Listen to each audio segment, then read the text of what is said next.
Welcome back. You're watching Commodity Champions, and joining us now is Ankit Chona, who's Managing Director at Hocco.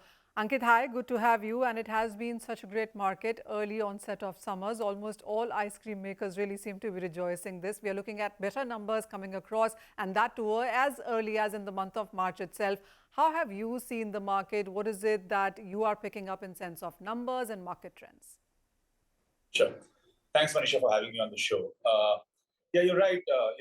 Usually it's Holi when the ice cream season really picks up, and so but this year, from the first week of March itself, we've seen the temperatures increasing, and we've seen better offtake of ice creams.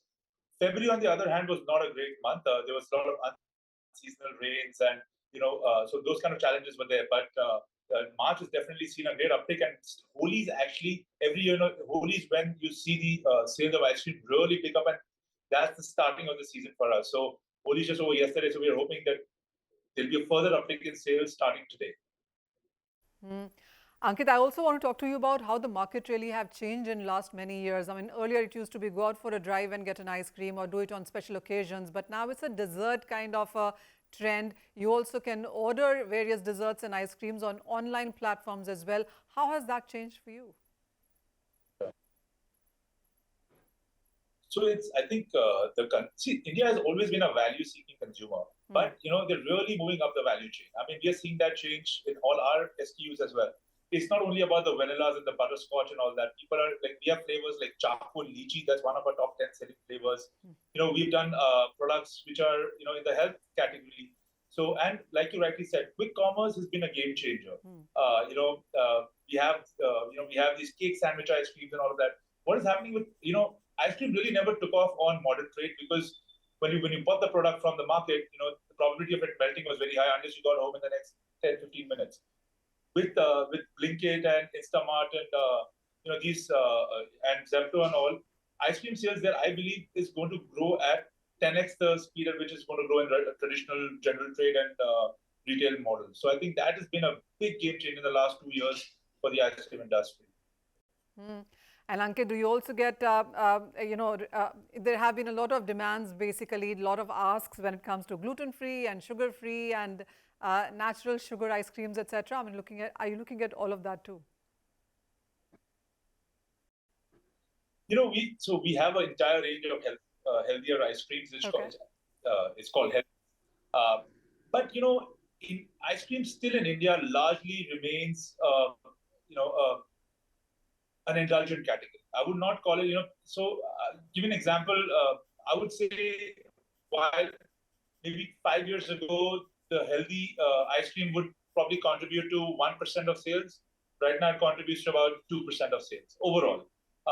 Where the trend for vegan ice cream, sugar-free, and gluten-free ice creams in general are gluten-free because by nature they are gluten-free. So that's not a really where vegan ice cream not coming. It's still a very niche market. It's a very it's more of an urban phenomenon. But if you go to the mass land India, where the real consumption of ice cream is happening, it's still a very indulgent product, and they want the ice cream to be creamy and taste as good as it should. Ankit, as Mr. Jain Mehta was telling us that last year was all right, but this year is when they're anticipating double the kind of growth that they saw in the previous year. Is that what the overall industry is looking at?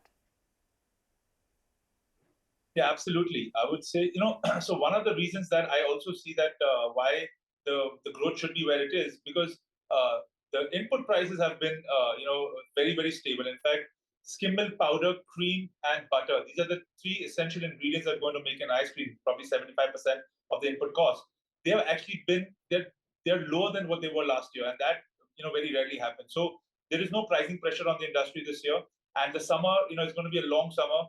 And this year, even, the learnings from last year, quick commerce is also really geared up. And that's going to be a completely new, line of, sales that will come in this year. So I think it's going to be a bumper year for all ice cream companies this summer. And I don't think, that anything will stop the ice cream sales from at least looking at 30-40% growth this year for most players. We're still new in this category, so we don't have we don't have a last year because we launched in October of last year only.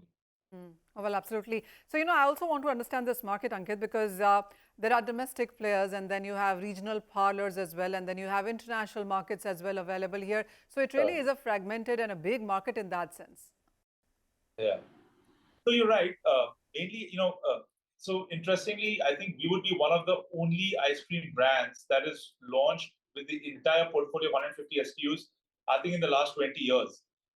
Most of the new players that have come into the market have come into niches where they go with high protein, vegan, those sort of ice creams, which, as I said, those are very, very niche categories. So, it has been definitely, uh, something that we are seeing that this market is only going to get bigger because of the infrastructure that is available right now. The cold chain that the government has invested behind. So and power is now available everywhere across the country. So I'm just seeing that everything looks very, very positive for the industry going forward. And yeah, so it's I think this year checks all the boxes for this for the ice cream industry.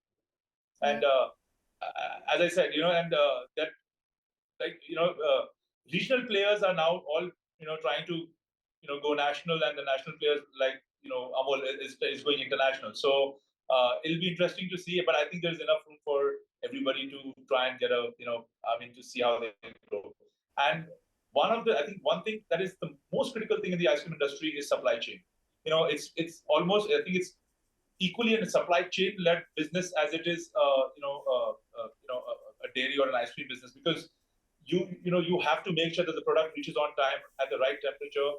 Any glitch in the supply chain and the product it'll get damaged. So I think that is critical, and as I said, like with the kind of infrastructure that has been built, we're seeing great response. We're seeing a great growth in the ice cream market. Oh, well, yes. Ankit, cones or scoops or tubs, or what really does better? Is there a research, is there a survey onto that? Cones has been the fastest growing category in India. And as I said, people are moving up the value chain. So, anything the shape or the shape or the form changing, I think people are really willing to experiment. So, we've come up with these ball top cones, and they're one of the most fastest moving products that we have in the market right now. So it's people have finally embraced ice cream as not just, like you say, going for a drive and having it, but we're actually fighting now for freezer space at home. Otherwise it was always an impulse product. You go out and just on a drive, but now people are storing ice creams at home and enjoying them. So so that is a trend that is that's changed in the last few years. And is there competition also from frozen yogurts and frozen desserts versus ice creams? I mean, that's a debate that's been on for some time. Yeah. So the frozen yogurt market in India is non-existent. I mean, I don't think there is any player of any significance in the frozen yogurt market in India. Frozen dessert is just a variant of ice creams, right? I mean, so for example, we make ice creams. So all our ice creams are made from milk, cream, and butter and sugar. If you are a frozen dessert, you just substitute the cream and butter for for oil. Usually it's a palm kernel oil. There are masking agents and all that that are used to make these ice creams, these frozen desserts, but they taste very similar to ice cream, and they're significantly cheaper. So I mean, we've always believed in making fresh and pure ice cream, so made with milk. So I think there's just a little difference between the two. Okay, and what flavor does really do better? Because we do understand that the input cost for many of these has gone up. I mean, if I look at the vanilla prices or cocoa prices, which is trading at an all-time high as well. Yeah. So what flavor does better? How is it priced well? And how have you seen the market? The price sensitivity is something that you talked about as well. But if we are moving above the value chain, how is that looking like? So very interestingly, in India, I mean, it's more of a like you will not realize, you will not imagine, but the highest selling flavor of India is butterscotch. Okay. And nowhere else in the world will you will see butterscotch. There'll be a caramel flavor, but so after vanilla in India, the highest selling flavor is butterscotch, followed by chocolate. Usually, world over, strawberry is the highest selling flavor, the third highest selling flavor, but in India, that doesn't even feature in the top 10. So I would say it's, obviously the traditional vanilla, chocolate, and butterscotch are the three highest selling flavors. But we've as I said, people are experimenting with flavors. So we've got like a blueberry cheesecake that's doing really well. Charcoal lychee is doing really well. Fresh fruit flavors, are doing well. And now summer is here, so mango will always, be one of the top selling flavors in April, May, June. So I think even sorbets are getting some traction. They're not very popular, but Okay. yeah. So these are the kind of flavors that are, that are doing well. And India, and I cannot forget. I have to mention that India is a dry fruit, nuts loving, country. So anything with almonds, pistachios, cashews will always be a fast moving product. All right. So from kesar pistas to butterscotch to vanilla and chocolate top are the top 5 that perhaps India is consuming right now. There are so many more. Ankit, thank you as always for joining us and educating us on that whole ice cream tutorial that you just took us here. Thank you so much for joining us. And that's all the time that we have on Commodity Champion. Thank you for watching.